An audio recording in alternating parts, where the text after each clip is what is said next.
Hello, what is going on everyone? Welcome back to another video. Today's title is How the Dutch got their cycle path.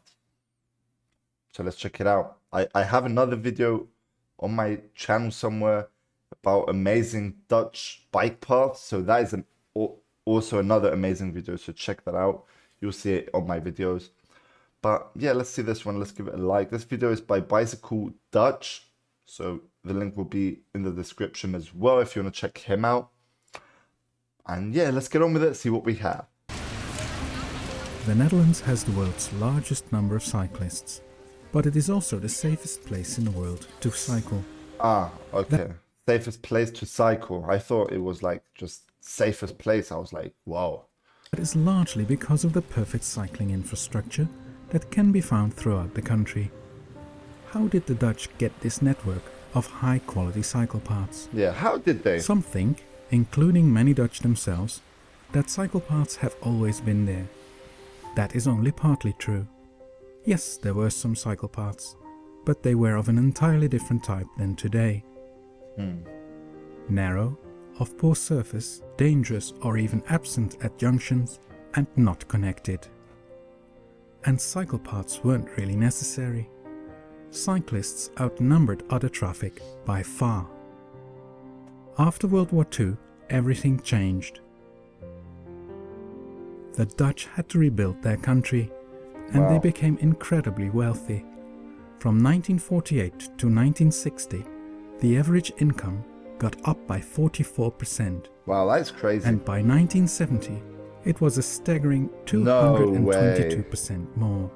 No way. People could now afford expensive That's goods. crazy. And from 1957 on especially, this led to many more cars in the streets. Streets of mostly old cities that were not built for cars. So buildings were demolished to make room for the car. Wow. Even some of the old cycling infrastructure was removed. Wow, is that how they knock down buildings? That's dangerous though, really dangerous. City squares were turned into car parks. And new developments had huge roads for motorized traffic. The daily travel distance went from 3.9 kilometers in 1957 to 23.2 kilometers in 1975. Damn. But this progress came at a terrible cost. Cycling was marginalized, it decreased by 6% every year, and 3,300 lives were lost in 1971 alone. Over 400 of these deaths were children under the age of 14. Damn. The slaughter of kids caught people on the streets to protest. Stop the Child Murder called for safer streets for children as pedestrians and cyclists. Their calls were heard. Wow. So that is Especially when that's how everything, like why cyclists are what they are today. 1973, the first oil crisis halted the country. The then Prime Minister told the people of the Netherlands that this crisis was life-changing, that they would have to change their ways and be less dependent on energy, but that was possible without a decrease in the quality of life. Policies to encourage cycling fitted perfectly in that picture. The car-free Sundays to save oil were a reminder to people of what the cities looked like without cars. Around this time, the first city centers were made car-free, permanently, and the protests continued. Mass motorization.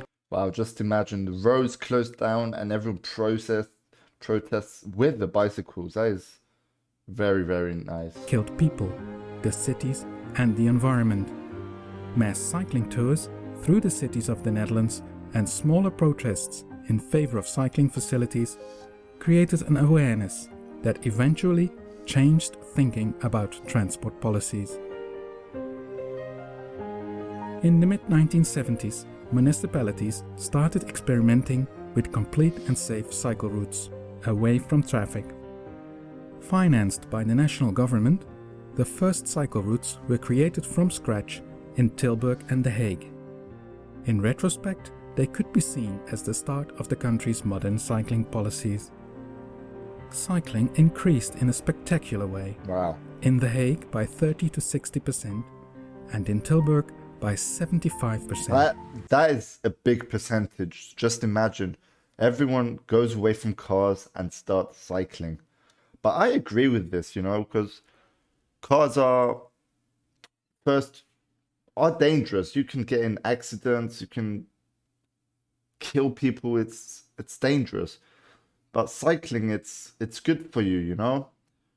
First, you save money, you know, for petrol and stuff. Then it's good exercising, you know, cycling every day, either to work, then back home, or you go to groceries or whatever. It's you're still moving your body, so that's another good fact about it. Build it and they will come proved true in the Netherlands. So to sum it up, what caused the changes in the Netherlands? There were the problems of cities that couldn't cope with the increasing traffic. Traffic as well. Traffic is another problem. And to a public outrage over the amount of space handed over to motorized traffic. An intolerable number of traffic deaths that again led to mass public protests. An oil crisis and an economic crisis that led to gas shortages and high prices of energy.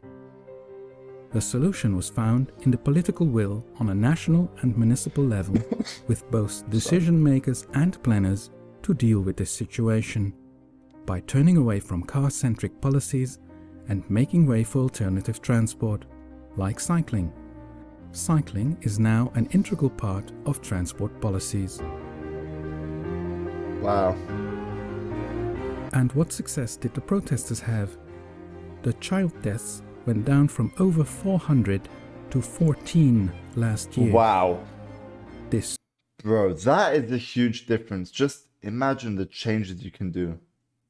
That's crazy. That's crazy, bro. Path.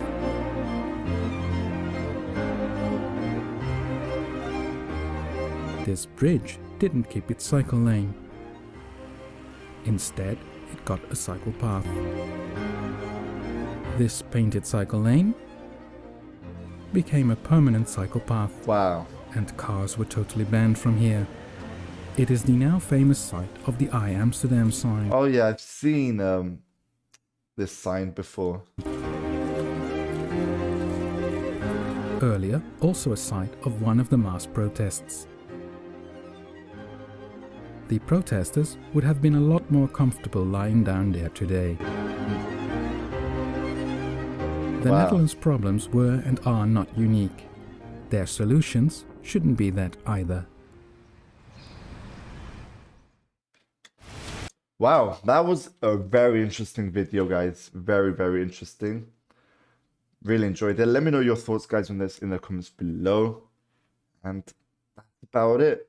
If you got any other video suggestions, join the Discord. The link will be in the description below, so you can recommend from Discord. And yeah, guys, thanks for watching. Hope you enjoyed. We'll see you on the next video. Peace out.